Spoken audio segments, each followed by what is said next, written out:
you might as well forget about everything you ever learned in your science books, because the most powerful force in this universe right here is the power of positivity.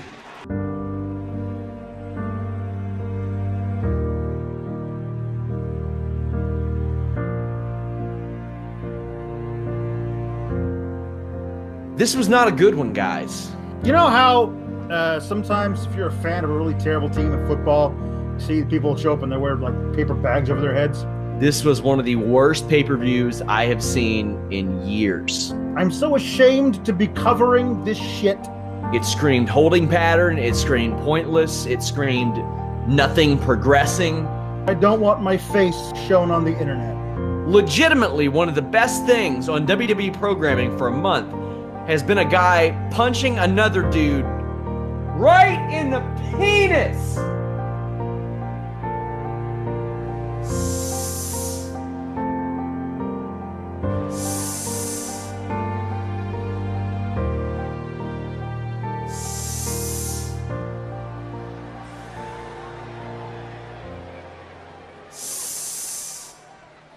Like I said, man, I'm always optimistic about a show.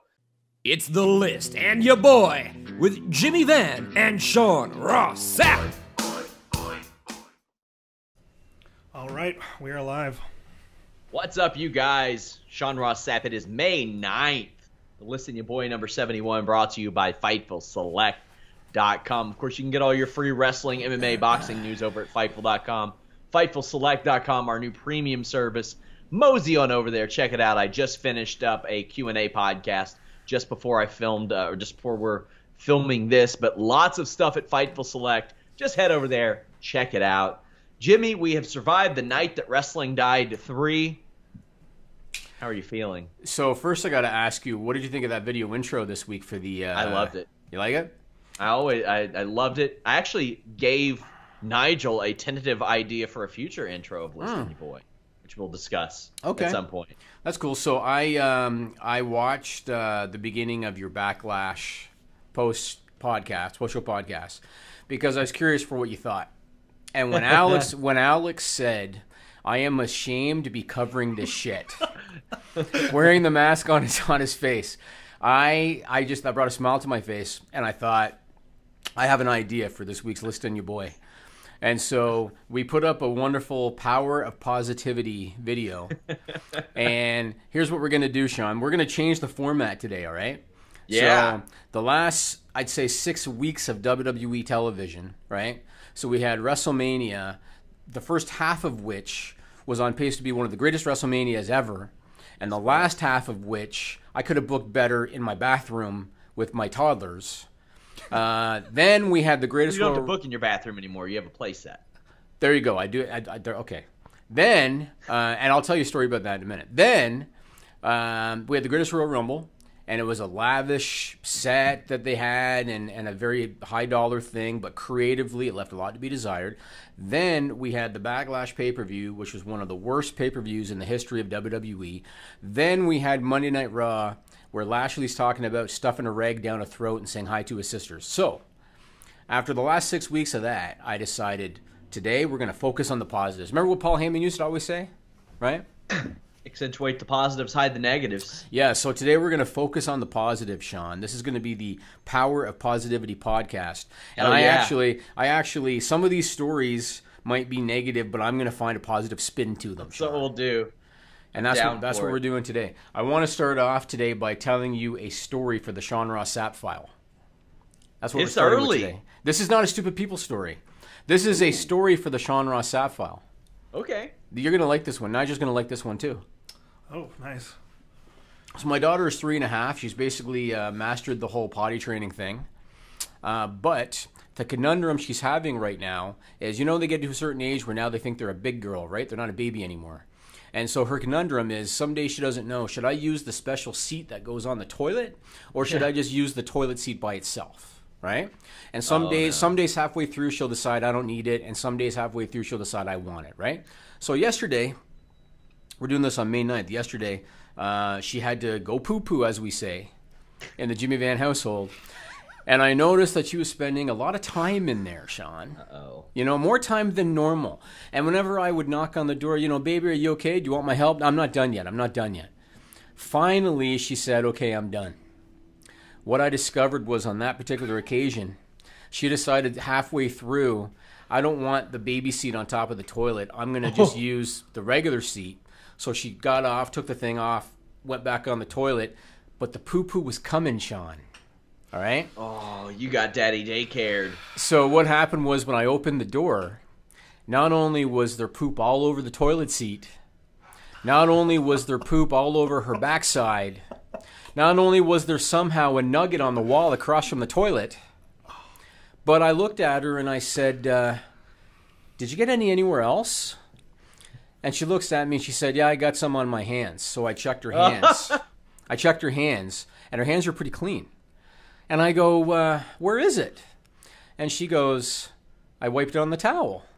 Oh. So I turned and looked at the hand towel that started out that day pearl white.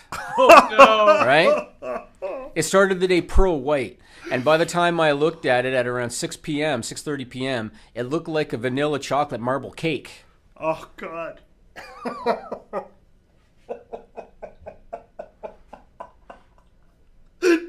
And I said to my wife, because you know what my wife said, Sean? My wife said, you got to share this one on the podcast tomorrow, right? Power of positivity. Yeah, no, because I'm saying it in a joking manner, right? And I'm not mad. I'm sharing it in a joking manner. But I said to my wife, she did the right thing because she knows when you wash your hands, you wipe them on the towel, right?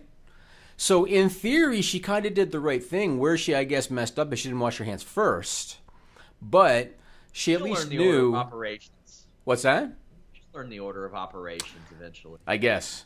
So that was my experience. It took like 7 wet wipes in order to get the thing looking presentable. You know what I'm saying? That was my time. The room or the towel? That towel's gone. Oh, the towel's gone. No, I'm talking about the toilet. I'm talking about the wall where the nugget somehow ended up. I'm talking about her backside. It took like 7 wipes, Sean, to get it under control. Yeah. So was the towel like monogrammed, or is it just a basic towel? It's a typical, yeah. Oh, lucky. Yeah.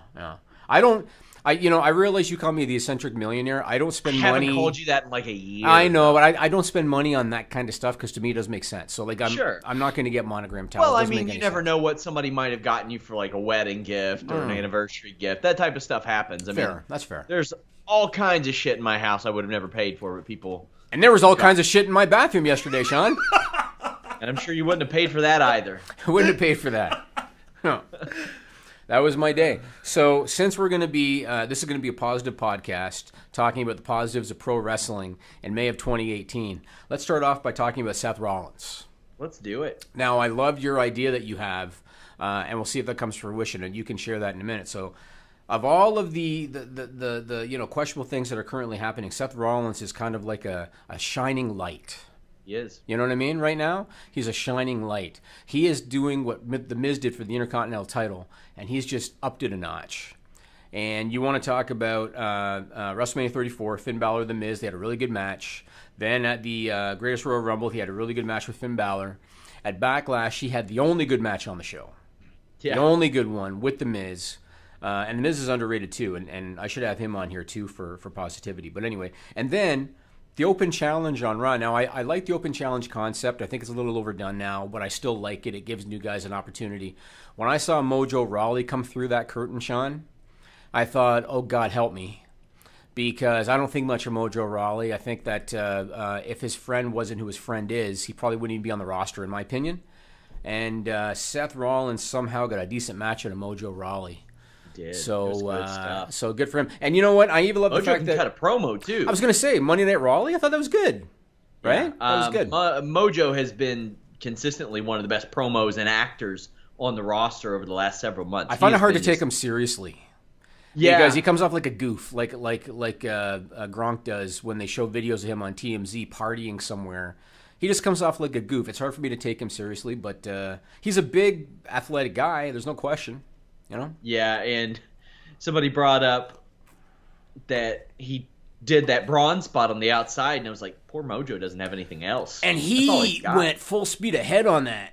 Like, did. it's like he was running down the field when he did that. We're talking like he made a living doing that at one point. Yes. That was his job at one point. Yes. But Seth Rollins, I just think, is so organically over. Yes. He is out there cutting the white meat babyface, gee gosh golly promo, and the crowd's eating it up. He's the hottest he's ever been, arguably.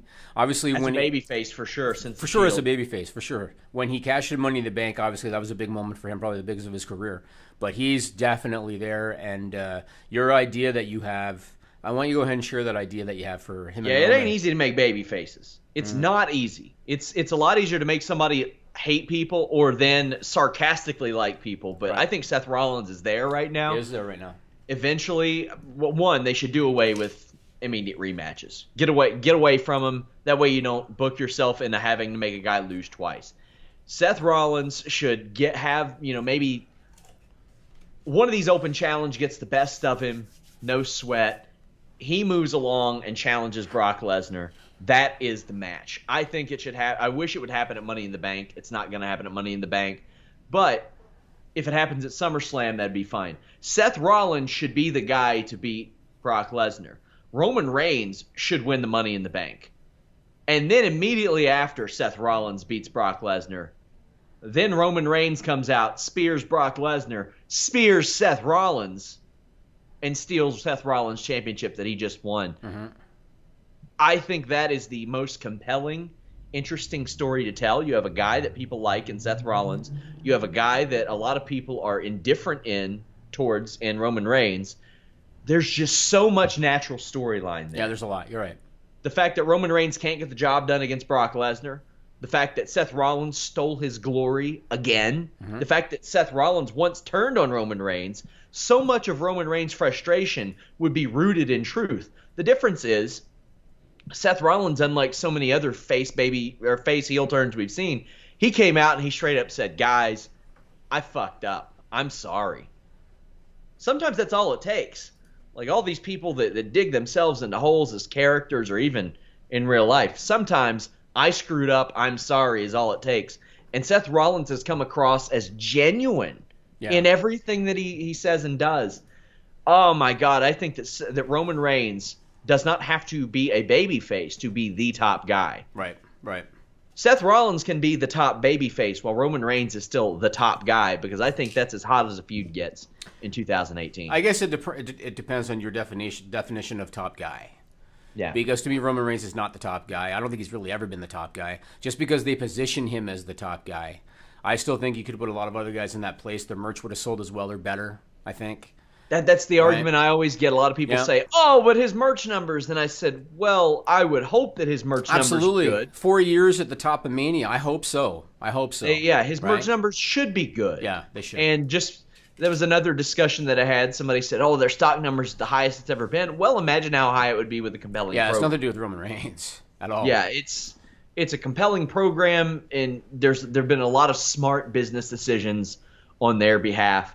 I think that eventually, probably we're almost at the point where moving away from pay-per-view and going digital is paying off for them because it's working. They've really excelled in that method. But I think that Seth Rollins and Roman Reigns is a hot feud, and Roman Reigns can even take listen, man, it's nothing. Well, he can be jealous, but not take it necessarily personally. And eventually, you are going to get a Dean Ambrose back. Mm-hmm. Dean Ambrose should be just as pissed as Roman Reigns. And I guess we might as well address that now since you're bringing it up. So he's ready to return from injury. And one of our listeners, the advocate at the Ace of Knave 7, he asked this question. Sean, Ross Sapp, Jimmy Van, what happens with Dean Ambrose when he comes back? Should he go to Raw or SmackDown? Should he be a heel or a face? My opinion is whenever somebody returns from injury, unless you're Big Cass, whenever somebody returns from injury, you get the babyface pop. Yeah. And Dean Ambrose is going to get the babyface pop. And so I think that he should be a face at least to start, and I think he should be on Raw because they can always have that Shield reunion in their back pocket if they need it. So that's I think the exact way he should debut is saving Seth Rollins from a Roman Reigns attack. Right. And then as he and Rollins are standing in that ring, he cracks Rollins over the back with a chair. You mirror that turn. That's cool. And you bring that. The Shield 3-way should be a WrestleMania main event. When they blew that, on the pre-draft thing, Yeah. I was like, oh my God. Like, I saw that as a show closer for a WrestleMania in the future, because you had, as I've always said, to a much smaller extent, their Rock, Triple H, and Austin of this generation, or what should have been those three. But we'll see how it goes. But Yep, we'll see. Let's move on. It's almost hard to ignore the issues surrounding Roman Reigns. And I'm just like, man, create some compelling program, and even more dollars will follow. Well, this is the Listen Your Boy Power of Positivity podcast. Let's move on and keep it positive. Let's talk about Daniel Bryan. So, how impressive is it, Sean, that Daniel Bryan, who headlined WrestleMania a few years ago, and you could call him one of the top guys, or at least upper card at this point, I suppose, puts over Rusev clean as a sheet on SmackDown this week. Puts him over clean as a sheet. That's positive for Rusev, Sean. Positivity, Not as clean man. as one of your hand towels, though. No, and you know what? I was going to take a picture of it, and my wife said that's disgusting, so I didn't. But I was going to. I'm so glad you didn't. I was going to, because it's a moment you want to capture, Sean. You know? Because my daughter was so innocent about the whole thing. She looked at me like, what? What? You know? So I should have. But anyway, Daniel Bryan, kudos to him. Rusev, power of positivity. He got the clean win, big win for him. How do you think? How do you find that? I'm really interested in the story they'll tell out of this, assuming they tell one, because the focus after this match wasn't on Rusev winning. Yes. It's like the old Hulk Hogan thing. Brother, they were all watching Hogan walk out of the ring, not Warrior celebrate in the ring. The camera was focused on Daniel Bryan. So, like I said, compelling programming is what I'm into. And Daniel Bryan being like, this is more of an uphill battle than I expected, would be a great thing to tell. I don't know what all this means. I've asked some people and no real answer, but they clearly like Big Cass. He lost to Daniel Bryan in under 8 minutes on Sunday. We don't know what they've thought of Rusev. We know they like his merchandise sales, but he beat Daniel Bryan clean. Yes, he did. 2 nights later. Yeah. To me, I mean, I thought that Big Cass winning would have been natural, but did they even have it? He wasn't even on SmackDown. I question if they're going to use the Big Cass post-match attack as some sort of explanation for this somehow. Maybe they will, but I think, well, you know what? I think it's time for new music for Rusev. Yeah. Because when Aaron English does his intro, which is great, and then as soon as he introduces Rusev, why do you keep calling him Aaron English? Aiden English, sorry. I'm looking up Aaron English. Who is Aaron English? I'm going to send Aaron English. Aaron English is a musician out of the Midwest. Are you an Aaron English fan? Yes, I am. I'm the president of the... Is that a man or a woman? It's a man. Okay, I'm the president... There's a man and a woman performing. I'm going to send him a LinkedIn request. I'm the president of his fan club. Yeah, I am. But he's after cover the stupid song. That's not a bad idea, because it's full circle, not a bad idea. But after he does the intro, and then they play the typical Rusev, it just doesn't fit. They got to give him new music, but otherwise, I'm loving what they're doing with him. They need something that encourages Rusev Day chants. Yes, they do. Something snappier, pop. Yes, they do. I agree. But otherwise, it's going good. So, Money in the Bank, positivity, Sean. This is a show people tend to like. Their matches people tend to like. June 17th, men and women's, 8 wrestlers each. I know there were rumors of a tag team one, which I think would be awesome if they did it. Imagine the possibilities of the cash-in if you got 2 guys, right? Yeah. So that's a good idea for the future. But anyway, for the men so far, Rusev, Miz, Finn Balor, and Braun Strowman have all qualified. For the women so far, Charlotte and Ember Moon have qualified. Looking forward to that show. I always like the Money in the Bank match. Do you have any early qualifying match was real good. It was. Do you have an early pick for who you think is going to take those? I know you think Roman, right? Roman, right? Yeah, I want Roman Reigns to win it, but what I don't want him to do is be like, come out, challenge Brock Lesnar the next night, and Michael Cole be like, oh, he's doing it the noble way. Like Cena did. Yeah. Yeah. That shit. I would also love to see a member of the New Day win it, because they've made no bones about how much they want Kofi Kingston to be world champion. Because I think the chicanery surrounding New Day, all 3 of them trying to cash in at any given time, would be so funny and so entertaining. Yeah, it would keep them away from the title picture too. This is a way you can put Braun Strowman in a match and not beat him, but not have him in the title picture as well. As far as the women's side, I don't know. I mean, the logical situation leads me to believe that we're getting Rousey and Charlotte maybe headlining next year's Mania. And that would mean that either Charlotte has a Money in the Bank or Rousey, Charlotte win a Royal Rumble and challenge one another. But especially for the women, that seems to be a heel thing. But right now we have one heel champion and we have one champion that's 5'10", 270 pounds. Like, I don't really have a pick. I'll have to see who's in the women's one. I'm interested to see who they put in it since they already no Ruby Riott, no Sasha Banks. But I think that we're going to have like last chance qualifiers as well. They've done a tease of Nia Rousey, so I wonder if they might go in that direction because I think most people are expecting that Rousey will win the Rumble. Charlotte will be the champion going into Mania, and then that'll be your match. It'd be different if maybe they actually had Rousey go in as the champion and Charlotte win the Rumble. That'd be different. But, yeah, I guess we'll see what happens. So, moving on, sticking with positivity, Nigel. Positivity, man. How about Chris Jericho continuing to go down uncharted territory, or at least territory that's been uncharted for 30 years? Because it used to be that WWF guys regularly worked dates in Japan, and you look at somebody like Andre the Giant and the British Bulldogs, it was a common thing for them. Hasn't happened, though, in decades. And now you got Chris Jericho. He was at the Greatest Royal Rumble. He was at New Japan prior to that in January. He just showed up again. He's going to wrestle on June 9 at the Dominion Show in Osaka. And Rey Mysterio's following him, Sean. He's also going to be working that show. Good on Rey Mysterio. Good on Rey Mysterio because he missed that big date in Long Beach. As it turns out, they didn't need him for ticket sales.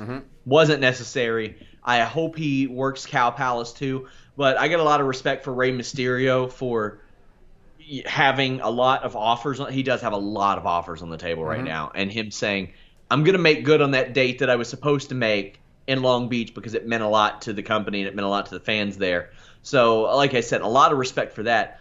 The Jericho thing, God, man, that's so special. I love the point where we are in wrestling, where unique. Where a 40-something-year-old man like Jericho is able to do that. Pierre Carl Ouellette is one of the hottest guys on the indie circuit right now. He's 50. He's 50, man. And he's just lighting it up. Dan Severn was an attraction last year at WrestleMania weekend. That is so cool to see that. Because when I was growing up, the way that it was painted on WWF TV and some other places, it's like you got Shane Douglas out there being like, these 38-year-old men won't step aside. I'm thinking like now I'm like, shit, man, that didn't age well. I like you got WWF mocking 40-year-olds on their TV back then. That's right. I'm so glad things are different now. Yeah, and WWE is so much more open-minded now. And again, I can't help but think it's Triple H's influence. Because Vince McMahon Jr. was the one that told Andre the Giant in the mid-'80s, no more Japan, you're exclusive to me kind of thing.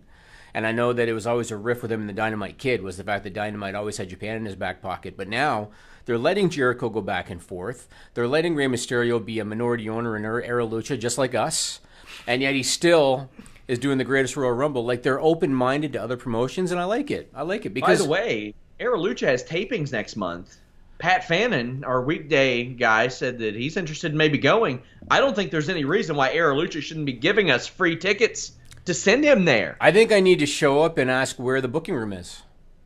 Yeah. Should I do that? I should walk in and pat Jason Brown on the shoulder and say, hey, man, I'll be in the office. You know, let me know when you're... You think Jason Brown will be there? Who else is going to be? Ron and Don Harris? Are they going to be... They're going to be overseeing the show? Maybe Vince. I thought he was one and done, no? I'll ask him. Remember I sent you, so we get these Era Lucha emails now, because now that we are minority owners of Era Lucha, we get these emails. I forward them to you. Do you read them, Sean? Yeah, I read them. So one of them, he was asked about Vince Russo, and he said Russo, he more or less said he doesn't work for them now, that he did the pilot. Yeah, well, I mean, that was something that we had on Fightful.com months ago. He told me that he would commit to them if they got like a TV deal. Yeah. But then again, there's nothing that's keeping them from 2 weeks out saying, hey, Vince, come in and do some work with us. And if he's free that weekend, maybe, who knows, maybe he'll be like, I'm sorry, did you say if he's free that weekend? Is that you just said? Yeah, he does some conference, or does some conventions and stuff like that. I feel like the night before they could hit him up and say, "We'll pick you up at 9 a.m."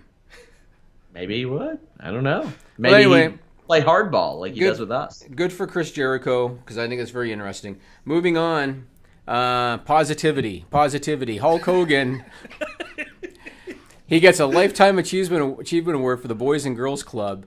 Then we find out, and this one is actually a little bit comical, and I don't know who reported this, might have been Meltzer, the members of the Saudi royal family, and Nigel might like this one, because they don't really give a shit about pro wrestling, and they brought in this WWE show for the, you know, propaganda aspect, and we're progressive and all this kind of stuff, right? They're not really wrestling fans. So reportedly, members of the royal family went to WWE prior to the show and said, "We want you to bring in Yokozuna, who's dead. We want you to bring in the Ultimate Warrior, who's dead. We want you to bring in Hulk Hogan, who hasn't been with the company in 3 years. We want you to bring in..." Apparently, that's what they said, which is why WWE brought in an unknown sumo that no one had ever heard of for the Royal Rumble, because they wanted Yokozuna, so they brought in a sumo. But reportedly now, that opened up talks between WWE and Hogan, because the Saudi family requested Hulk Hogan, and apparently WWE was watching the Boys and Girls Club thing and how that went. It went very well, I think. Hogan owned up to his mistakes. I saw his speech. I thought it was pretty good. So now apparently there's word that they're talking about coming back. Him coming back. What do you think about all that? I mean, Yokozuna's not going to come back, but Hulk Hogan might. No, he's not. Well, I mean, they could sign Falaba for that reason and probably get him for a rate that would be worth it compared just to do 2 Saudi Arabia shows a year, and that's the closest you'll get is Falaba. I got to admit, Sean, I feel like, and this is not a surprise, but I feel like Hulk Hogan worked me. Yeah? Because it was about a year ago-ish that we have a very close mutual friend. And it was about a year ago-ish. And I don't know if I'm supposed to tell this story, but I don't care. So Hulk Hogan played a voicemail for my friend from Vince McMahon. And Vince McMahon said to Hulk Hogan on the voicemail something along the lines of, "Heard you're doing well, and hopefully we can work together again if you're even interested." That was what the voicemail said. And Hogan told our mutual friend, "Doors open whenever I feel like it. You know, I just got the Gawker settlement. He also got the laser surgery settlement. I'm in a lot of people don't even know about that. No, a lot of people don't know about it. Yeah, but he's like, I'm in a good place financially, and got a lot of heat about the what I said, and so I'll have to think about it, kind of thing." That's what he said. But based on what we're hearing now, it sounds like it was in WWE's court. But it sounds like he's coming back, or they're working on it. Man, it's like I'm not the kind of person that really has the room to judge something like that. I mean, you'll never hear me say anything like the shit that he said ever. So here's my opinion. I look at it like this: a lot of guys have gone to bat for him, right? Yeah. And a lot of guys of color have gone to bat for him. TMZ's really going to bat for him. Oh, well, okay. They have a story every goddamn week about how he should come back. That's because he makes himself available to them. Yeah. But, I mean, Booker T has said he's paid his dues. The Rock has said he paid his dues. Haku, him and Haku are really, really tight, and Haku has said he paid his dues. I know Mark Henry still says, he still has something to prove kind of thing, or he's got to talk to the boys or whatever he said. But I feel like if those guys are willing to go to bat for Hogan, and he's already lost 3 years with the company, and he lost a lot of sponsorship deals and stuff like that at the time, I feel like if the boys are going to open the door for him to return, I think the fans want to see it, and I'm a longtime Hogan fan. I would like to see it, so why not? I think that if he comes back, he needs to address the full locker room. And obviously, he's going to say something on television too. He has to, right? He has to address that situation on TV. Yes. And you have to. Yeah. First week, he's got to address it. Oh, without a doubt, a doubt. My question is, what do you have him do? So I know you guys used to talk about I know you should talk about the New Day thing. The New Day thing is not the right idea because it'll be taken as sarcasm, right? It's got to be something legitimate. I'm trying to think of who's near the top of the card that could be taken seriously like that. I mean, Roman Reigns is Samoan. It's not the same. Oh, you know he's going to be chucking a couple of Iranians over the top rope in Saudi Arabia in November. Yeah, it's very possible. Well, Saudi Arabians, you think? Oh, Iranians, you said. Iranians. Yes. He'll be chucking the Davari brothers over the top rope. Yes, I could see that. Maybe they'll use Mark Henry in a segment with him, because Mark Henry's very well respected. Mm-hmm. Maybe they'll use him. But they got to do something without the comedic. Then tone. Mark Henry takes off his salmon blazer and hits him with the world's strongest slam, which was a great spot, and I loved that spot. And one of the greatest promos in history. Mark Henry is so underrated, man. He's so underrated. That guy can cry like that. Like, he can cry on command. I didn't have it. Like, there are so many people that I don't realize how big they are until I see them in person. I saw him at the Arnold Sports Festival. I don't know how he gets through doors. Yeah. He's kind of like a tall penguin, like Danny DeVito's penguin. Yeah. But like a 6'4" version. That's Mark Henry. The aisles there are pretty wide, yeah. And you just saw people move out of the way when he walked through. Like, they were like, we're going to need some space. I have so much. Mark Henry's one of those guys I just have a lot of respect for because he's a likable guy. He is. He's a likable guy. He should have won the title after that. He had the world title, right? Oh, you mean the Cena program? Yep. I agree. Should have won it. And didn't he put Cena over in like their first and only match? Of course. Yeah, I thought so. Yeah. How's our time? How we doing? 3:32, which means we can talk about this interview I did with Kiera Hogan. I talked to her about her contract status, which is a puzzling situation. I'm not sure which of the two segments will feature that, but we'll talk about it in a bit because it's one that your ears will perk up about this one. You'll be like, well, that doesn't make any sense. But here's an interview with Kiera Hogan. She's going to appear at Ladies Night Out May 19th. TitleMatchWrestlingNetwork.com. Check it out. Did she say that like Hogan won the title with the Spanish Fly or something against Iron Sheik? What? You said what she said didn't make sense, so that comes to mind. That wouldn't make sense. No. You'll see. Okay. There you go. What was the negotiation process like with Impact? How do they reach out to you? How do they get in contact with you to bring you in?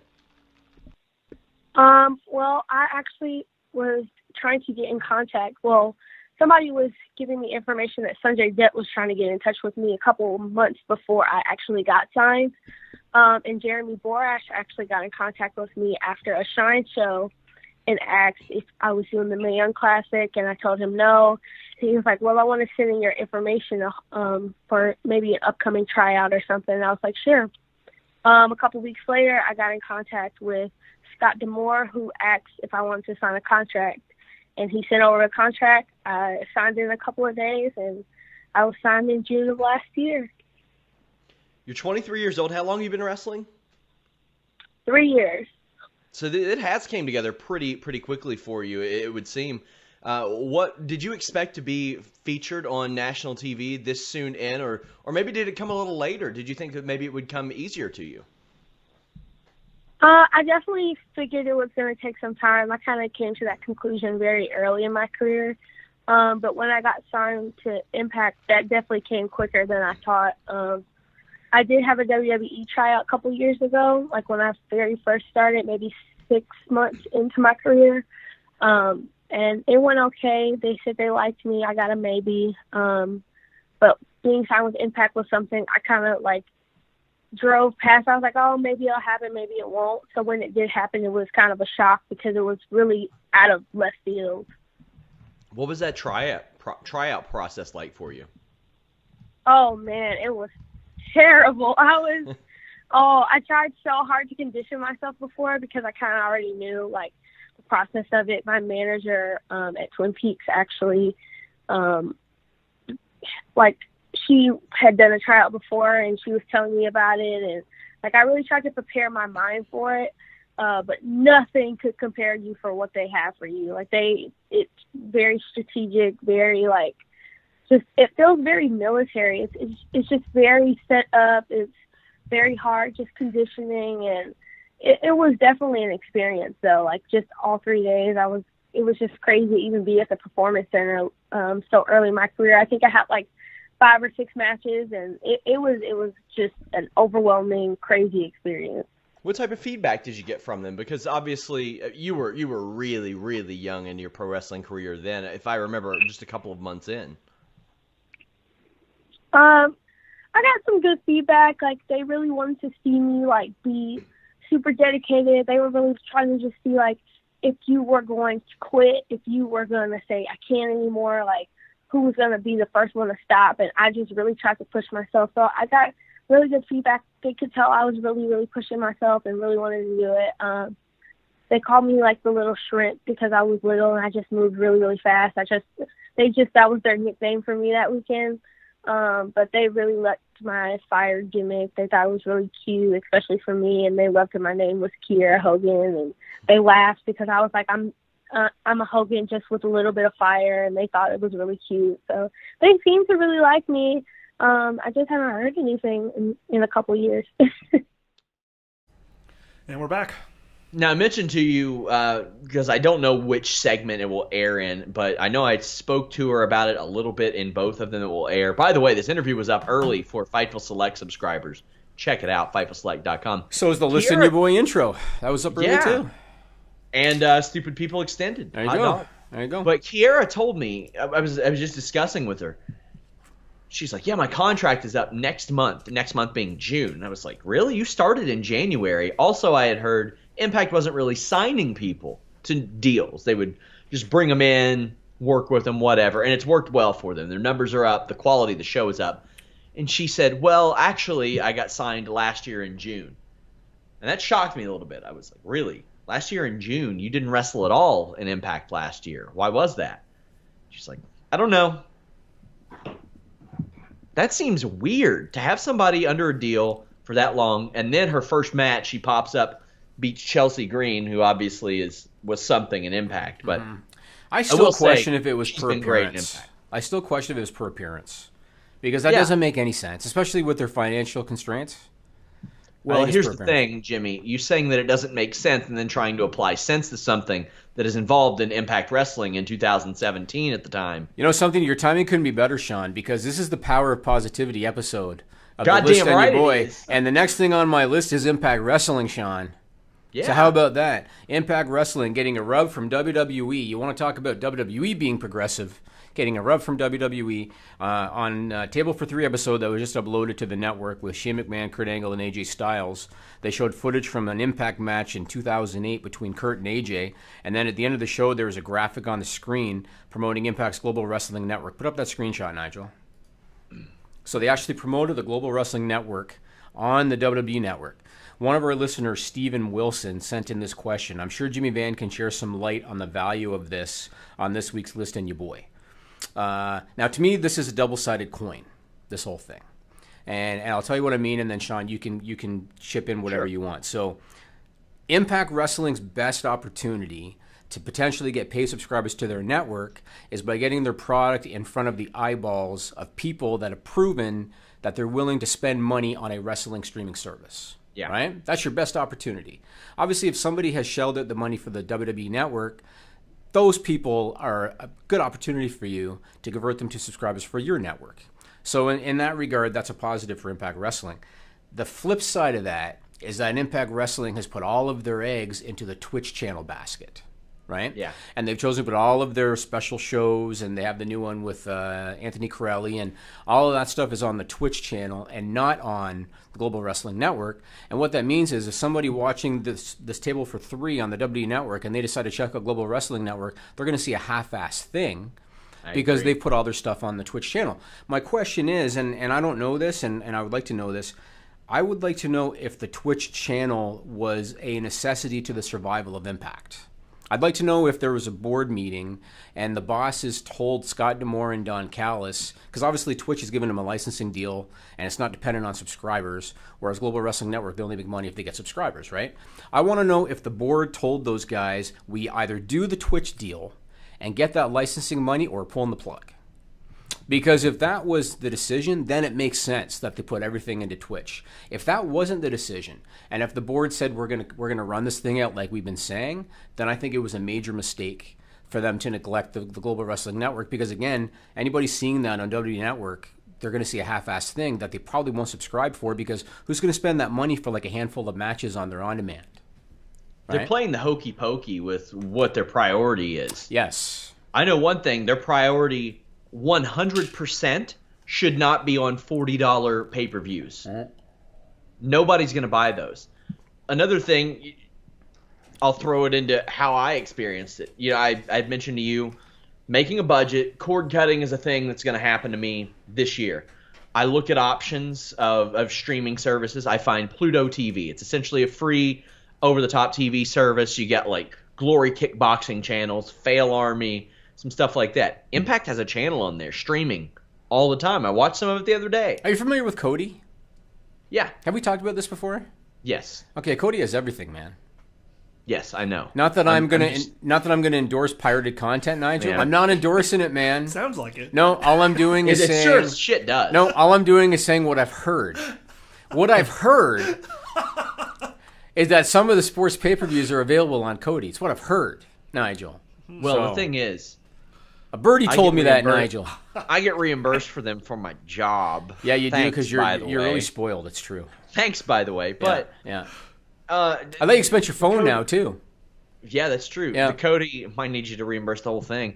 Cody is not reliable enough for me. Like the stream will pop out, stuff like that. You're So right. I used to use it to check out movies. But they've got Pluto, they've got Twitch, they got Global Wrestling Network, and they're on Pop. Mm-hmm. They've got a lot of their content, as I mentioned to you off the air, on YouTube. If you miss Impact, within a couple hours you can check out their YouTube and you won't miss a lot. And it's really good. It has made the product easier to consume for me. However, they also have pay-per-view, $40 pay-per-views they're trying to sell. That's like, what's the purpose of your GWN service? It's like you've Ring got of all Honor. these different things. Was it If Ring you of condense- Honor? Was it Ring of Honor or was it WWN that said, "Oh, we can't put the pay-per-views on the streaming service because it doesn't make financial sense," right? WWN, Ring of Honor did it, they just didn't work. Yeah, no, but okay, so I think that Impact's mentality is the same. It wouldn't make financial sense for them to put because you got to understand there's like satellite fees and everything involved that they're paying for that. But Yeah, but I'm sitting here wondering how many people are really paying for these $40 pay-per-views. if there's a way that you can find out, because I haven't talked to Scott D'Amore in years, and I'm sure if I asked him, he wouldn't tell me. I would like to know if the Twitch thing was necessity to their survival. I'd like to know I'm pretty that. sure that if I emailed Ross Foreman, shout out to Ross, he'd hit me in the old trash bin Yes. with that request. I'd like to know. I don't know what benefit a Impact PR would have. I mean, Well, that's why you can't ask PR. You got to ask just somebody kind of behind the scenes. yeah, but I you mean, know. I don't know that anybody's. Well, let's see. One of the people privy is Josh Matthews, and he got me blocked. Maybe I'll go talk to Ed Nordholm. I'll just show up at his office. Why not? Might do that. Yeah. Why can't we set up an Impact tour of the offices? That guy I showed you, the On Your Mark guy, Mark E Extreme, that hilarious dude. Mhm. You remember that, the backyard Yeah, wrestler? a little bit. Yeah. He, for one of his segments, they let him film at Impact, doing a tour of Impact because he's got a feud with Josh Matthews. That guy is fucking hilarious, by the way. Right. But yeah, maybe they will. Who knows? All right, continuing on with the positive news. Positive wrestling news this week. Kevin Owens did an interview with TVA Sports with their website. It's a French-language site out of Quebec. And he announced in that interview that he just signed a new 5-year contract with WWE. So anybody that's a fan of Kevin Owens, like I am, and I think you are too, Sean, Same. he's got at least 5 more years with WWE. Positive news, positive guy. Sami Zayn humping the ladder was freaking hilarious. Sami Zayn is in his element, man. Yeah, you see him hump the ladder? Yeah, He's sure freaking did. hilarious, Sean. He is. He's perfect at doing what he's doing. It's really good, really entertaining. Even though right now they're basically tackle dummies for Braun Strowman, and that's unfortunate. Yeah. But it's pretty clear to me that running shoulder block spot, that somebody in the office, because Kevin Owens takes it like a champ, right? And it's clear that somebody in the office loves it so much that now poor Kevin Owens has to get plowed over 3 times a match. Yes. You know? I want to shout out Flair's Naya on Twitter. She did some translation of that article for me because I was like, hey, you speak French, help me out. You know that we're in Canada, Sean. Yeah, and that's why I went to the group chat and I said, anybody in the office do this? And all I got was a Google translation. Okay, that was 2 people on Skype. I got 30 people here, man. Well, that's why I said ask anybody in the office. They probably didn't. Exactly. Yeah. So I did my job, but You know everything, not Nigel. only- Do you speak French? I don't, but Okay. I know at least a couple of people who are Hey, fluent in it. if though. Kevin There you Owens go. does French commentary after his career is over, I might damn well learn it. He's that good. And he Well, said in first that you have to interview- try to recognize French when you hear it. So I would start with that. Well, and then maybe once don't you put recognize in the it when you beginning of hear shitty it, movies then you like can Harry learn it. Potter, and I will. I'm not going to speak some weird. As soon as nerd. you get to the point where you can recognize it inside of 10 minutes, then it's time for you to start learning. Hey, more. I can now. I'm there. Are you sure? There. Some All kind right. of weird- Anyway, as I was saying, in that interview, he also said if his career happened to end tomorrow, he's satisfied with how it went. He wants to retire in WWE, at least as of now. This is a far cry from the unfounded rumors that he was on the outs with the WWE. You heard all these rumors about how they got sent home, yada yada. Yeah, during the fight, And I before was- the fired gimmick, yeah. Yeah, all that was overblown, and I thought, quite frankly, based on the people that I was talking to, they were working. Yeah, That's yeah, the yeah, impression yeah. that I got. I've seen enough of Sami Zayn out of character to know that he's a company man. You know what I mean? Yes. Like, that's all bullshit. Did you hear on the Jericho? Daniel Bryan was on the Jericho show, and I got to listen to the first 20 minutes of it. And they mentioned, speaking of Jericho earlier, he was the backup plan for Shane McMahon Jericho at was. WrestleMania. Vince McMahon called him and said, "Listen, I know you got this thing, but I'll charter a flight if you have to do it." And they were looking at possibilities, and they had mapped it out, and like literally, he would have not been able to plan anything. He would have had to fly right there after his show, run into the arena, and they talked about how Kevin Owens and Sami Zayn plan most of their matches. And he says, "Yeah, I know that Daniel Bryan would be okay with that. Yeah. Kevin Owens would probably be okay with that." He said, Sami Zayn would have been pulling his hair out. He would have been worried because the guy that you see on TV is sometimes Sami Zayn. The first 20 minutes I've listened of that podcast is riveting. Really good stuff. I gotta say, that would have probably made the match better. Well, that's the thing. And Daniel Bryan said that they wouldn't even tell him. Like he just assumed that because of the history between Owens and Jericho, but that they came to Daniel Bryan and said, "Well, we've got a pretty good backup in plan or in store, but they're afraid that Daniel Bryan will tell me or Ryan Satin or Dave Meltzer." Nah, he's not going to do that. He's not going to do that. He flat out said it on the air. That's why they wouldn't tell him. No. He said that they're afraid that they'll go to dirt sheet writers. That's And paranoia. That's paranoia. Well, that's what happens when Vince McMahon runs things. I guess. Triple H does a conference call with us. Yeah. All right, let's go to Stupid People. All right. This is a stupid song, it just goes on and on. You might find some meaning, but you would be wrong. All right. Why? What are you laughing? What happened? Why are you laughing? The live chat. Okay, so let's go ahead and do Stupid People. I'll address this after. No, I want to hear it. Let's go.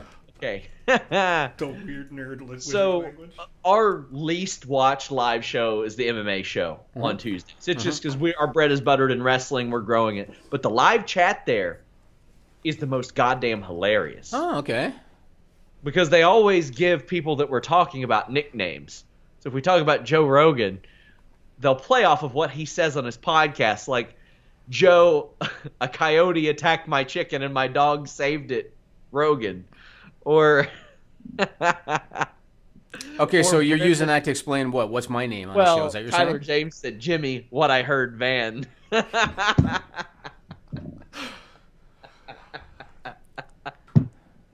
I don't know how that's funny. Don't know how that's funny. I think it's about the Cody thing. Oh, is that what it is? Yeah. Oh, okay. Eddie, Okay. Tower 7 was a inside job. Bravo. There you go. So first off, thanks to TrevorStrong.org for the usage of the song. And once a month, I'd like to do a little disclaimer for any new listeners explaining why the hell we do Stupid People News in the middle of a wrestling podcast. So this used to be called WWE's excessive usage of stupid nicknames, where we talk about how many times they say the big dog and boss time and the architect and all that bullshit. And we thought maybe if the right people hear this, they'll realize it's stupid and they will cut down. But unfortunately, because of corporate shills like Corey Graves on the payroll, if anything, it's only gotten worse. And so we decided that this segment has become redundant, and we changed it into Stupid People News. And we've been doing it ever since. And you know what? It's getting pretty popular because I now get so many listener submissions that I don't even have to really look for new ones every week. The only thing that I have to do is I have to do diligence to see if they're fake news or not, because some of them are. But otherwise, I have 3 listener contributions this week, Sean. So, by the way, the Corey Graves thing, I actually heard a good interview from him with Sam Roberts. Oh, yeah? Where he talked about that. About what a corporate chili is? Yeah. Really? And he said, guys, listen, I don't like it either. But when you pay me more, I'll say whatever you all want me to say. And that's what we've always said, right? Yeah. I read a thing might have been in Meltzer's newsletter, talking about Corey Graves when he made that comment after the Greatest Royal Rumble on Twitter. Mm-hmm. And Meltzer made a comment about how Corey Graves thinks he's irreplaceable, but that's not true. Something like that.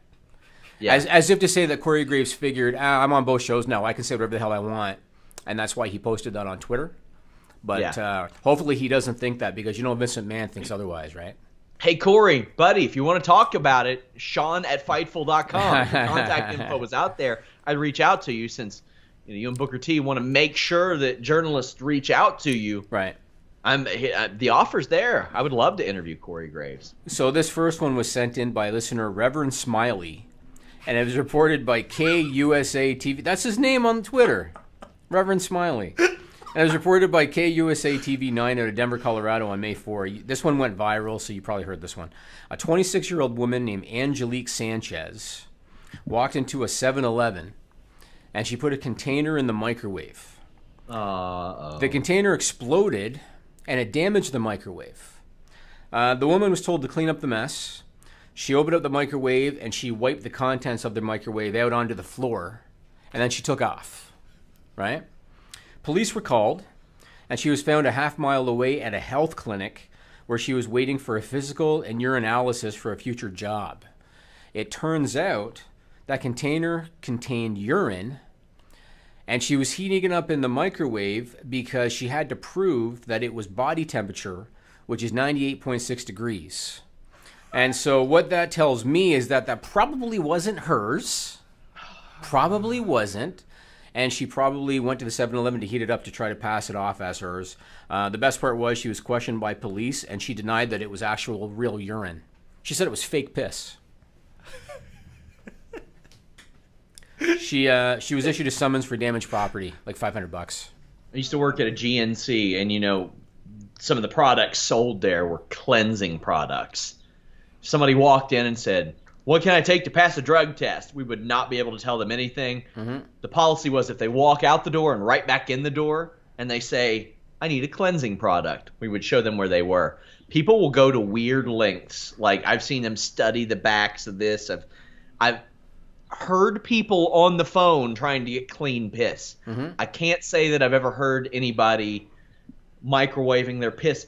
I mean, were there not instructions on the back of the container saying, "This is how long you heat the piss to make it 98.6 degrees"? Yeah, probably not that day. Probably not that day. Black market piss people need to get on their game. Black market piss people. Black market piss people, yes. That sounds like a vertical on the dark web. Black market piss people. So this next one, this was sent in by Sleepless Frame 31 at Scotty Styles 29. And it was reported by WFLA Tampa on May 2nd. And this is the Sox mugshot, Nigel. Go ahead and put that up. Sure. So a 47-year-old man named Brandon McCrae, and we got his mugshot here, and boy, he's a beauty. He got into an argument with people at his house because they accused him of stealing his socks. Or he accused them of stealing his socks. Yeah, so they got into an argument. Oh, yeah. He left and he said to them, "I'll be back and you'll be sorry." That's what he said. He then returned with a ninja sword. And he used the ninja sword to injure 2 people. And then he ran off again. He was taken into custody at a neighbor's house. And now he faces charges of domestic aggravated battery with a deadly weapon and attempted murder. And it's all over the alleged theft of socks. I got to be honest, he looks exactly like the person who would own a sword. I bet, I wonder if he, was going to try to make it in his backyard. Like, on my day off, I'm going to see family. He seems, I think he has every day off, first off. But yes. On his day off, he's the kind of guy that's out in the yard, and he's, swinging the shit around, and he owns every season of Xena Warrior Princess on DVD. There you go. And watches the bonus features. That's him. That's that guy. And I just forgot to mention that after this show, if you go to FightfulSelect.com, we have Stupid People Extended. Forgot to mention that. Let's go check that out. This last one is for the Sean Ross Sapp file. Your second Sean Ross Sapp file of the day, Sean. And this was sent in by two people, Sean. Alex Anderson and JP3 at Joe Provost 3. Shout out to Alex Anderson. He was our first sponsor level tier contributor on FightfulSelect.com. He got to pick the WWF SummerSlam 2000 retro show, and he's going to be on a future members only show with me. Well, there you go. Well, they both sent this in, and it was reported by NJ.com on May 3rd. We had another mystery pooper. Oh, hell yeah. And I think this is like the third one that we've ever talked about. So we had another mystery pooper, and this one was interesting. So coaches and staff at Homedale High School at Homedale, New Jersey, were finding human shit on or near the football field and track on a daily basis. On a daily basis. All right? So they set up surveillance, and they caught the perpetrator, 42-year-old Thomas Tramaglini. And here's where it's kind of funny. So this Thomas Tramaglini, he is the superintendent at a nearby public school. At a nearby public school called Kenilworth Public School. He was the super there. He got arrested at 5:50 a.m. while running on the track, either before or after he was going to shit, I guess. And he's been charged with defecating in public, lewdness, and littering. And he's also now taken a paid leave of absence from his job, which pays him, Sean, $147,504 a year. What? Yeah. What? I am severely underpaid. The dude can afford a porta potty, Sean. Yeah. That's a good chunk of change. He could have paid somebody to hold a bag for him while he shitted. Yes, he could have. Yes, he could. He could have got a litter robot and found an extension cord and plugged it in and squatted in the thing or stuck his ass in, man. He could have afforded it. That's what happened. Did he give any reason about why he did it? Not in the story. I've read two of them because I read an updated one on his charges and everything. Sure. I didn't see anything about the reason why. No. What's his name? I want to see what he looks like. I can put up. Yeah, we've got the mugshot, and Nigel pulled up the mug. He looks like a regular white dude, like a regular super would look like. Those are the ones you got to worry about. I guess. I guess. Regular white dudes can be some of the most demented people in the world. Can. Yes, yeah, they look can. at those bags under his eyes. He has some pain. Well, that's after he got arrested. Yeah. You know what that reminds me of? Forgetting Sarah Marshall, Paul Rudd's character. I see pain in those eyes. The weather outside is weather. I have a little bit of a man crush on Paul Rudd. I do. Paul Rudd's hilarious. Because he's freaking hilarious. He's hilarious. Funny. What's that? You ever see a Super Nintendo commercial from way back in the day that wasn't supposed to be funny? No, I have not. But is, in retrospect, it's before his career took off. Okay. And it's like the promo for the new Super Nintendo Entertainment System. Mm-hmm. And it's like him outside playing Super Nintendo in the lightning with the wind on him. He looks like goddamn Scott Stapp from a Creed video. It was ridiculous. Have you seen the Jimmy Fallon King of Wishful Thinking video? No. Look it up. So do you remember the song The King of Wishful Thinking? No, I don't. You don't remember that song? What movie was that in? It might have been Pretty Woman. The King of Wishful Thinking. So if you go on YouTube, Jimmy Fallon will recreate music videos. And they do them right to the cut. Like they do them perfectly, right? So somebody on YouTube took the original King of Wishful Thinking video and they put it side by side with Paul Rudd's version. So you can watch them on a split screen and it's perfect. Like it's really, really well done. I'm a massive Paul Rudd fan. I think he's hilarious. You got to see, if you haven't seen the interview that he did on a press tour with Jason Segel, where they are both high as kites. Oh, yeah? It's hilarious. Jason Segel's really good, too. I haven't seen him in a lot lately, but he's really good, too. I watched that movie he did with Cameron Diaz, Sex Tape, recently. It wasn't very good. It was kind of sucky. I miss really funny Jason Segel, like... Forgetting Sarah Marshall. He even I like when he would make fun of that stupid ass sitcom he was on, How I Met Your Mother. Yes. Like he clowned it all the time because he knew it wasn't funny. Have you seen I Love You, Man? Yeah. Oh, of course. Also excellent. I think the mid to late 2000s was one of the best periods for comedy movies. Yeah, they're really good. They're really good. By the way, I just want to say I caught Pretty Woman on TV about a month ago. Oh yeah. My God, Richard Gere was a creepy fuck. Yeah, and he looked old then. He's like in his mid-60s now, and I think he just married like a 30-year-old model. But the thing is, like Good for him. Like, if you look at how acting has evolved since then, he's, like, staring at this woman like, oh, my gosh, you're a hooker and you know how to brush your teeth? Well, goddamn. I'm like, you creepy bastard. Leave her alone. Let her brush her teeth in peace. You ever heard the gerbil rumor about him? Oh, yeah. Okay, that's all I'm going to say about it. So anybody listening that's curious, just Google it, because I'm not going to say any more. A little bit of breaking news. Charlotte will miss a little bit of time. She is having surgery, and this just happened. Casey of Squared Circle Sirens, who is one of the best sources for women's wrestling, period. She has a ruptured implant. Oh, that happened to China once. Did. Yeah. Ouch. Yeah. That must have happened on SmackDown. It must have.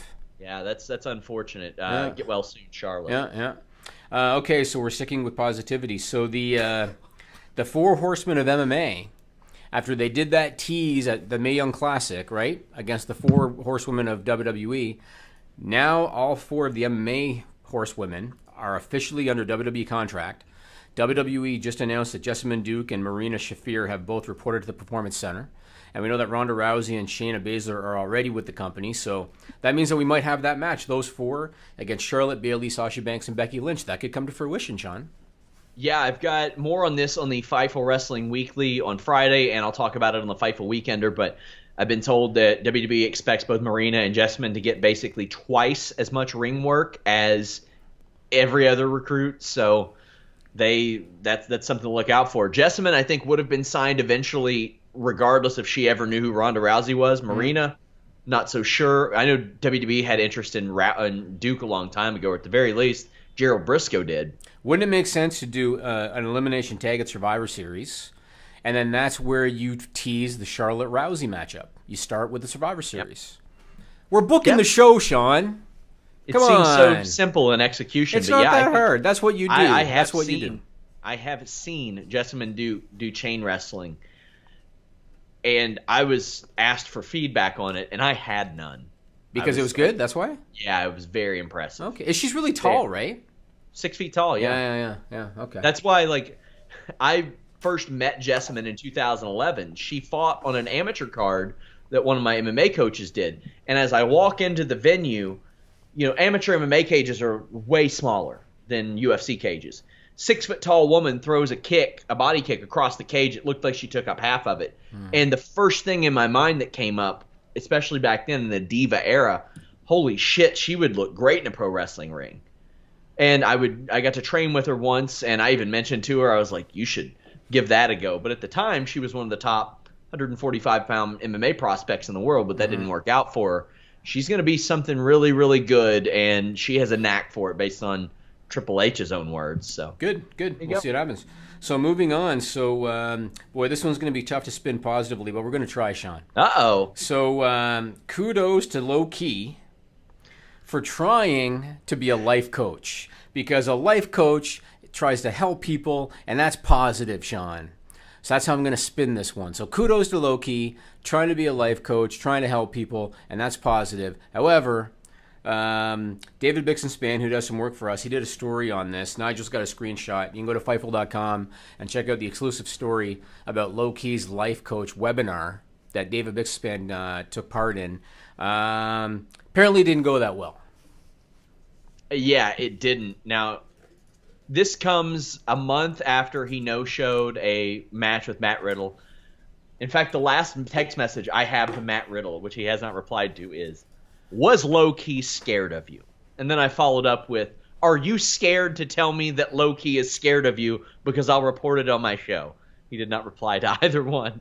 So, Low Key has this reputation for being difficult to work with, being an egomaniac. The joke on Twitter that week was, Low Key must have finally Googled Matt Riddle. And then when I revealed that we were having David Bixenspan cover this for us, somebody said, Low Key's going to come after you. And I said, no, he's not, because he's going to Google Fightful, and Matt Riddle's name will come up. Cute. So, my answer would be, quick, my answer to that person, he's going to come after you for what? Like physically? I don't give a shit what Low Key Because he's sure as hell not going to come after us in a lawsuit situation. Hell no. No, there's Black Cat events. No, I hope they do, Sean. I hope they do. That'd be hilarious. I want them to. I'd put the summons on the wall here. Hilarious. Yeah. Anyway, there were 3 people on this webinar, one of which is suspected to be a plant. Yes, I heard about that. The other one is who could be described as a prolific Twitter shit poster, although he had some very entertaining tweets. Oatgan. He has some very funny stuff. Go check him out. But David Bixenspan was the other one. And then he was like, would you all reimburse this if I covered it? And I thought, you know what? This could be really entertaining. So here's the positive, Jimmy. We got a great article out of David Bixenspan for it. And how much how much did I pay for the webinar? $25. You paid substantially more for the article itself. I paid 10 times that for the Aero Lucha investment. There you go. So and we've gotten just as much podcast fodder out of that already. Oh yeah, we're not done. And I should, anybody that's legitimately interested in this, I wanted to know when the hell am I getting my Lucha mask and my T-shirt, because I only agreed to spend $240 instead of $120 to put me in the tier that got me the mask and the T-shirt. And you know what Jason Brown said when he was asked that question? As soon as the round ends and they get their money, basically, is what he said. And that tells me I might not get my mask and T-shirt, Nigel. That's funny. I got 2 signed Rey Mysterio masks in a drawer over here that haven't seen the light of day in 2 years. So I could get them to investors quicker than he could, apparently. Yeah, there's a good chance. So thought about doing those for Fightful Select. Sticking with the power of positivity, kudos to WWE. They run into an AR issue. Anybody not familiar, AR means accounts receivable. That means money that you're owed. And WWE, good for them. They run into an AR issue, and they're looking for a positive outcome in court. That's my positive spin on the story, Sean.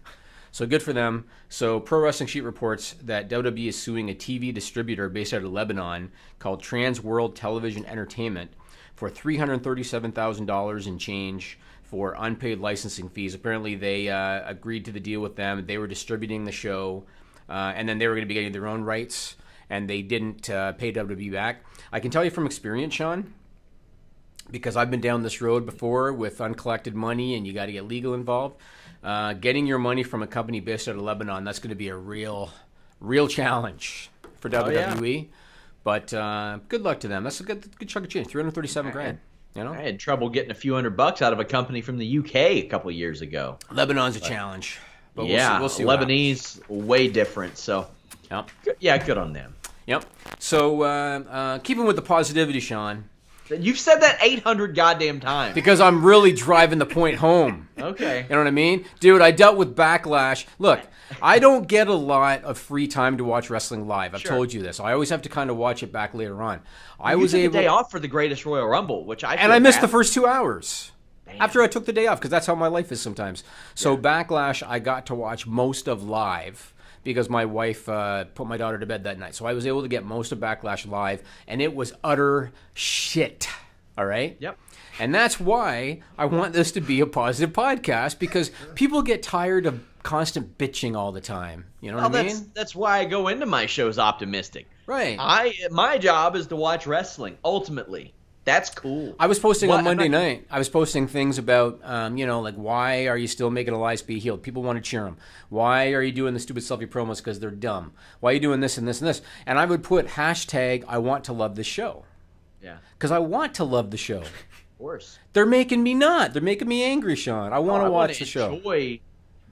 I was telling Nigel off the air, about 10 hours off the top of my work week is staring at a screen. Yes. I want that to be good stuff. Yes. I want it to be good. I want it to be good. And I told you off the air, too, this doesn't happen to me ever. After the last 5 weeks, I was burned out. I'm super excited to take some time off tomorrow. And UFC's this Saturday. I'm just foaming at the mouth ready for UFC. Who's the main event? Something different. Nunes versus Pennington, and they got Jacare versus Gastelum. It's an okay card. It's a pay-per-view. It's a pay-per-view? Yes. It's in Brazil.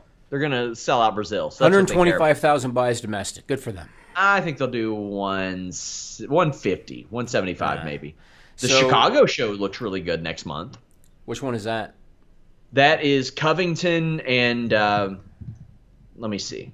I'm waiting for Cormier Miocic. That's a good one. That's in July. This is Whitaker, Romero, Dos Anjos, Covington for the interim title, Overeem, Blades, Arlovsky, Tuivasa, Punk fights on the show. Oh, that's Holly the Punk Holm card. against- Okay, yeah. Yeah, Holly Holm, Rashad Evans, Claudia Gadelia. Holly Holm Carlos- is fighting Rashad Evans? She should. She might beat him at this point. Yeah, maybe.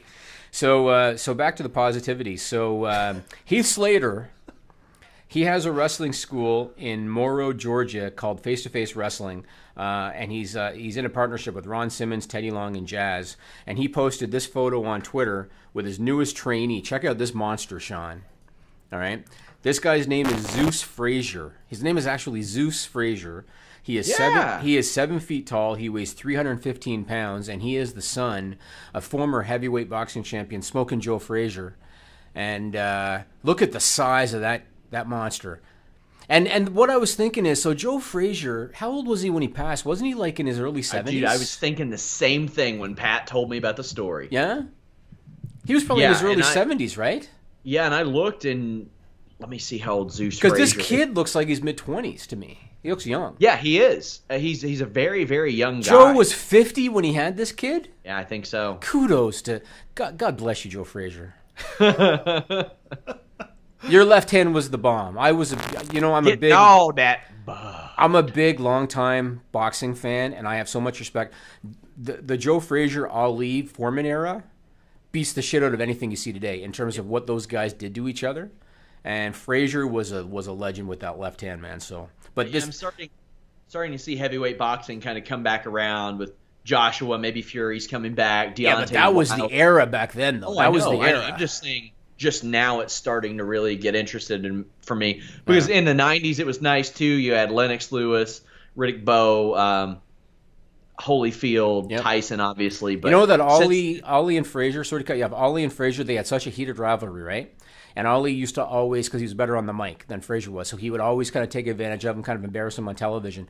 And yet when Ali was banned from boxing because he wouldn't go in the war, right? Mm-hmm. And he was banned from boxing, Joe Frazier offered him money to keep him going. Wow. That's respect. You know what I mean? So anyway, this kid is going to get opportunities because of who he is. And when you look at the fact that he's 7 feet tall, 350 pounds, he's going to get opportunities for sure. Yeah, I'm looking... Like in 2012, it said that Frazier had a 20-year-old son, so that would have been like... That's probably him. Might be, but they called him Derek Dennis Frazier.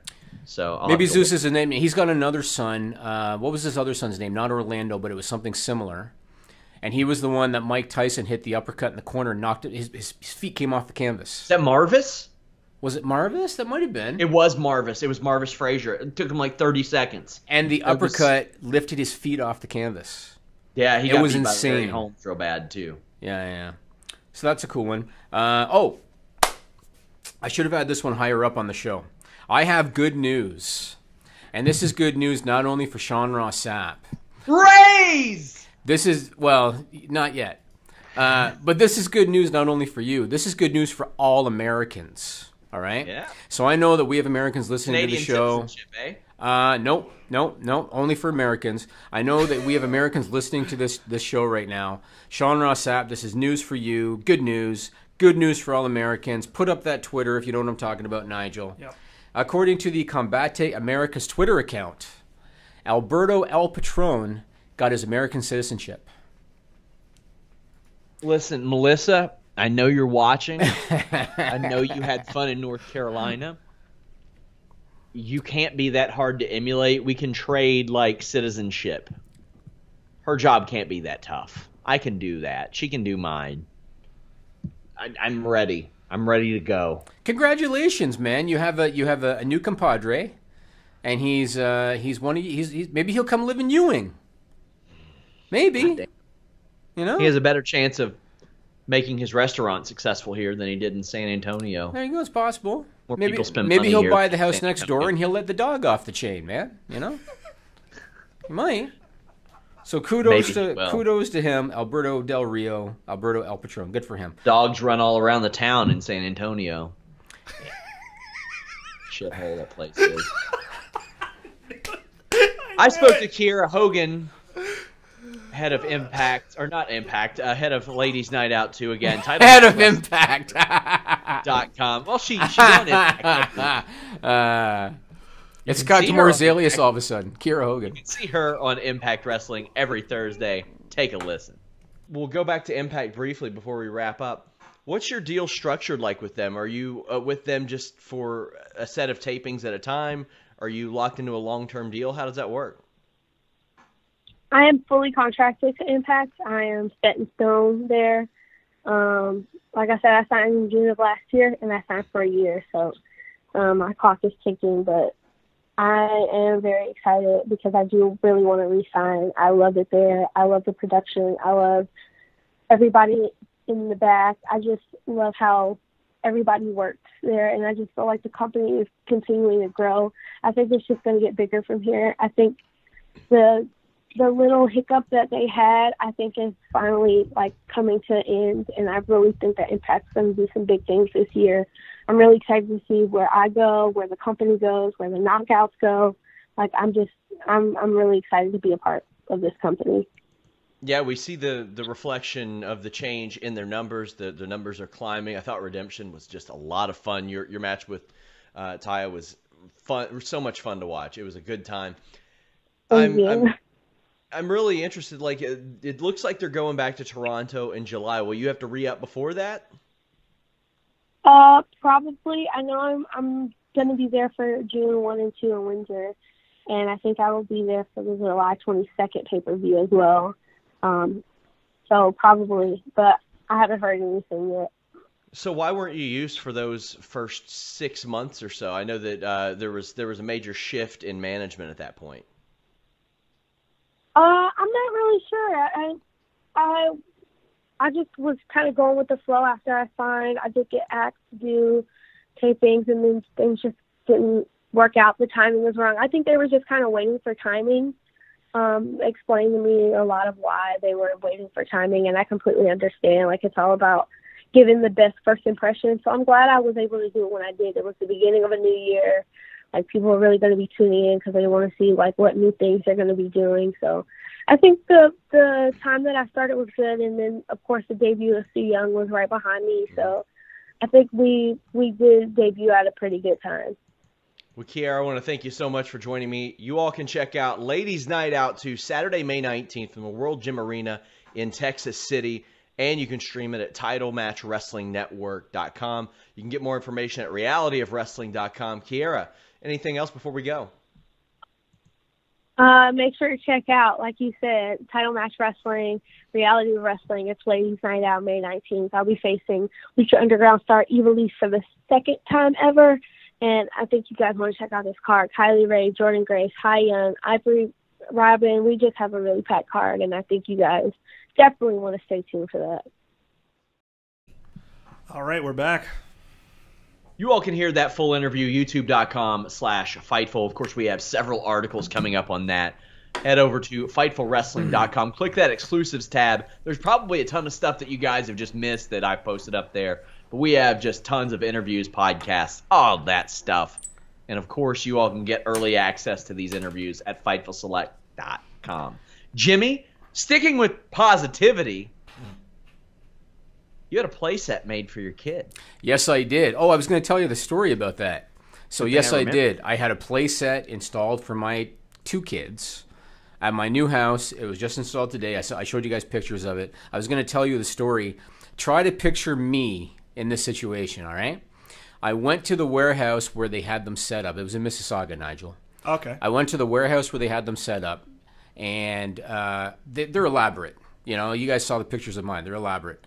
And I looked at one, and I said to the guy, what is the weight limit? There was like a little, platform thing. And I said, what's the weight limit? Like, can adults go on these? And the guy said, oh, yeah, that platform, that'll handle like 1,000 pounds. Wow. And I said, so can adults go in the slides and stuff like that? He said, oh, yeah, absolutely. Go for it. And I looked at him and I said, dude, I'm going probably around 205 right now. He said, have at it. So good old me went in one of the curvy slides, not once, 3 times, Sean. Oh. I went in one of the little curvy slides. That's awesome. And yeah, it worked out perfectly fine. So I have that now at my new house. I just installed it today. Is it one of them that as soon as you touch somebody, you'll get static shocked? That's a good question. I don't know. And I guess we're not going to know until it happens. So is it set up flat out in your yard? Yes. Do you have like a mulch or a tire type of thing? You know how they shred the tires and they use It's that as mulch? it's artificial grass, and under the artificial grass there's about 2 inches of rubber. Oh, nice. Yeah, so when you walk on it, it's cushiony. Awesome. So, yeah. Impressive. Yep.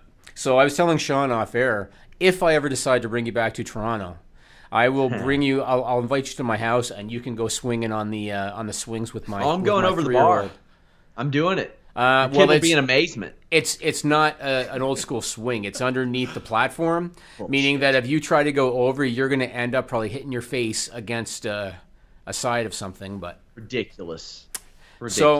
So speaking of good news, Rich Swann got some good news because in a roundabout way, he gets to work with his wife now. In a roundabout way. And the irony in that is that his wife, in a roundabout way, got him fired by WWE.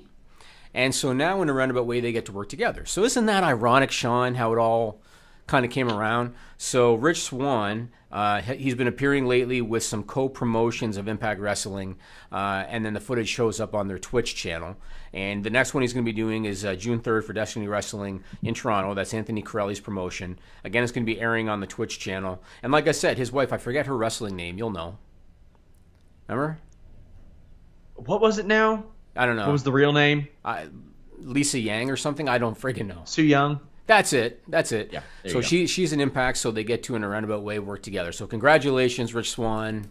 Full circle situation. She got you fired, but now she's got you work. So kudos. Yeah, it's funny because the people that I put this in the weekly, the Fightful Wrestling Weekly recently, and I was speaking to a bunch of people who were at the Impact tapings, and they're like, "Oh, we have no interest in him right now." I said, "Of course you don't. His friggin' non-compete on TV isn't up yet. In June, July, it's probably different." Yeah, it is. There you go. It will be. There you go. And so that's good. And now here's one where I think I want Nigel's reaction to this one. Ooh. Now, I told you that I had to try to really spin the positivity on some of these, Sean. Some of these are a challenge. This one's a bit of a challenge. The positive about this one is that Jim Ross was honest. And the positive is that he didn't hold back and he didn't bullshit and he was honest. And that's the only positive. So he was on a recent edition of his podcast called The Ross Report. Let's hear this one from Nigel. So you know that WWE did Saudi Arabia. Yeah. Women weren't allowed on the show. Right. And it came out that WWE paid them for the weekend as if they had done live events that weekend. Okay? Yeah. So on Jim Ross's podcast, The Ross Report, he said that the women shouldn't have been paid. And this is a quote. "It's not everybody's right to be on any card. You earn your right to be on the card." Okay. Now, as you can understand, it would have been difficult for the women to earn that right unless they grew a penis. And so it makes it difficult to kind of get behind what Jim Ross said. But on a positive note, he was honest, Sean. Yeah, and that's about it. That's about it. Otherwise, it was a completely dumbass statement. That's a very tough one to get behind. That's a tough one. Yeah. So shout out to him to being honest. Also, shout out to our friends at Pro Wrestling Unlimited. Go visit them on YouTube. You'll see their videos in our articles all the time. But Jim Ross, you're fucking wrong. Yeah, that's a tough one. That is... He's saying you earn your right to be on the card when you're not. It's the tough one. That's a tough one. I guess I earned my right to be on the card, Jimmy. Yes, you did. Congratulations. Congratulations, Sean. It's amazing how that works. Yeah, wearing your lovely point at the fucking sign T-shirt, too. Point at the fucking sign, and the person this shirt is about isn't allowed to be on the show. Isn't allowed to be, right. There you go. So I want to say congratulations. I don't keep tabs on WWE couples, Sean, because I just don't really care. The whole Nikki Bella, John Cena thing, I didn't give a shit. And I just don't pay a lot of attention. But every now and then, one will come out that's so interesting to me, Sean, that I wanted to mention on the podcast. And this was one of those. So I want to say congratulations to Raymond Rowe from the War Raiders. That's their NXT name. It was just announced that he is engaged to Sarah Logan from the Riot they've Squad. been dating for quite a while. I had no idea. You should listen to our shows every once in a while. I bring up how she should have stayed in NXT and managed them very often. Oh, there you go. Well, I didn't know. And so I saw their engagement photo, and I thought, well, that's a unique couple. That's a very interesting looking dynamic, you know? They go to a lot of those like medieval Viking stuff times and all things. that. They really seem to enjoy it. Yeah, good for them. Good for them. So the wedding is set for December 21st, and apparently it's going to have a Viking theme because they're into that kind of shit. So yeah, good for them. And then staying with positivity, good for WWE that Orlando is once again, WWE's the pretty girl at the dance again, Sean, because the city of Orlando again is looking to host WrestleMania. They want to do it in either 2023 or 2025. This is according to the Orlando Sentinel. And apparently this time, Orlando is actually committing $1 million to trying to recruit WWE to come back. Now, my question is, how do you spend that $1 million in that situation? Are you just greasing the right palm? Now, what do you mean? If you're WWE and you get that, or if you're Orlando? If you're Orlando, how are you spending that $1 million? So they're committing $1 million to recruit them, right? To try to get WrestleMania again, yeah. Well, then here's how I do that. I say, we're not going to advertise shit. We'll give you this $1 million if you come here.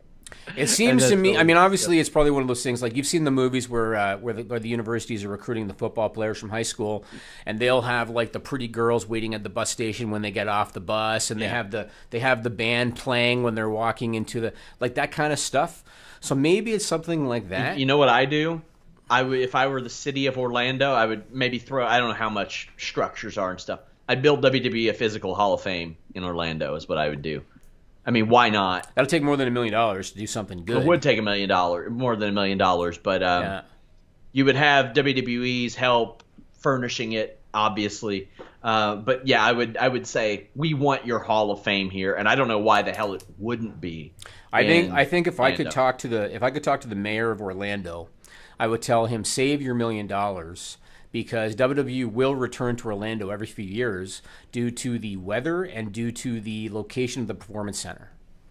So they're always going to do Orlando probably every 5 years anyway, without you having to give George Barrios $100,000 cash, whatever the hell they're going to do, in order to well, what else are you using the $1 million for? Have you ever seen Shawshank Redemption? You ever seen Shawshank Redemption? Yeah.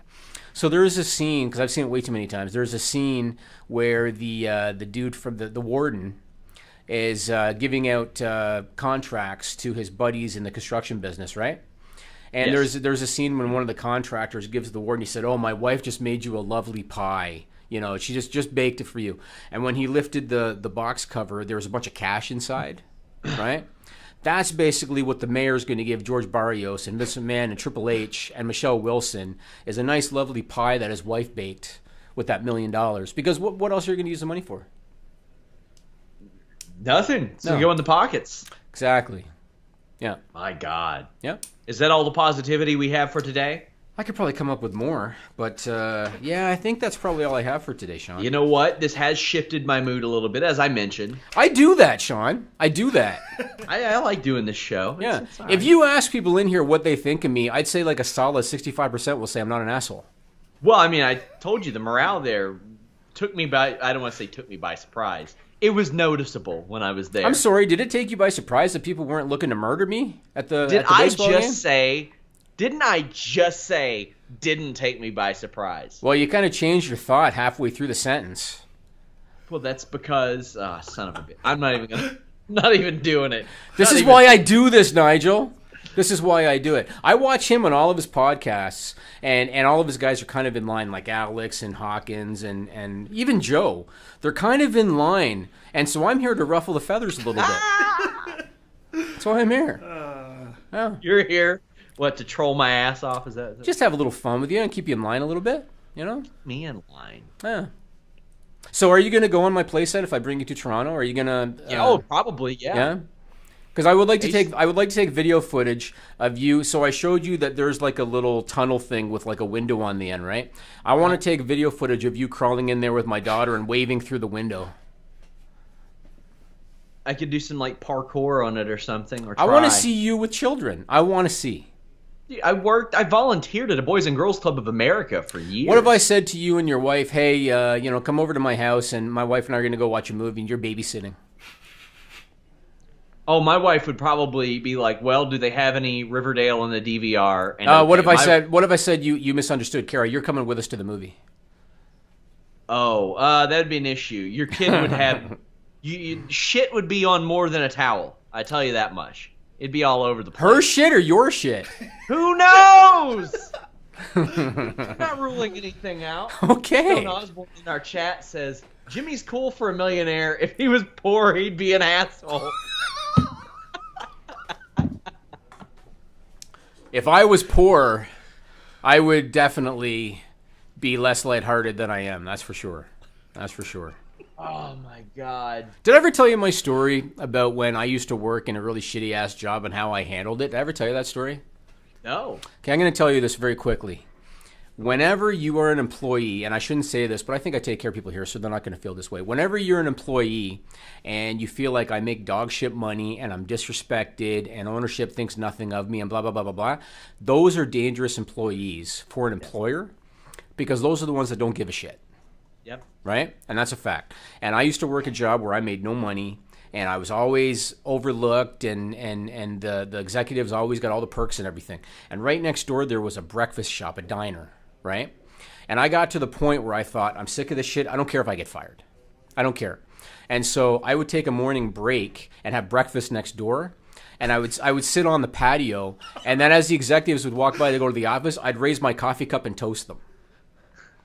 And I used to do that because I made no money and didn't care if I got fired. And you know what the ironic thing is, Nigel? What? I never got fired. That's amazing. Yeah. That's weird. Yeah. But I used to do that, yeah. Because a lot of companies, they like disrespect and they don't treat people right. Of course. Right? And that's why I hope I take care of people here because I learned, you know? I think you do. I hope so. See. I hope we'll so. see when that raise comes. Anyway, that way Nigel doesn't have to fly me to Toronto on his dime again. What the hell? Thank you, Nigel. Again. Well, you know, there are you, people Nigel. listening to this that are going to believe your bullshit. Oh, I know. You know this. That's why I say it. That's why I do it, Jimmy. That's why we're here to keep you in line, Jimmy. He's Have a gonna little fun. he's gonna be laughing until he does come here and finds out that his return ticket's actually a graham cracker, like the Simpsons going to the Super Bowl, and you're gonna be sitting at the airport and wondering why they're not taking my return flight ticket. either that or it's a return flight to just San assume they Antonio. Yeah, I yeah, just assume Canadian Airlines accepted graham crackers. yeah. Everybody's so We also nice give there. out apples on the flight right before landing, Sean. Yeah. Oh my God. Guys, thank you all so much. Follow us, Jimmy Van 74, Sean Ross Sapp, and Fightful online. Of course, go to Fightful.com, but check out FightfulSelect.com right after this. We are doing Stupid People Extended. Till next time, guys, we are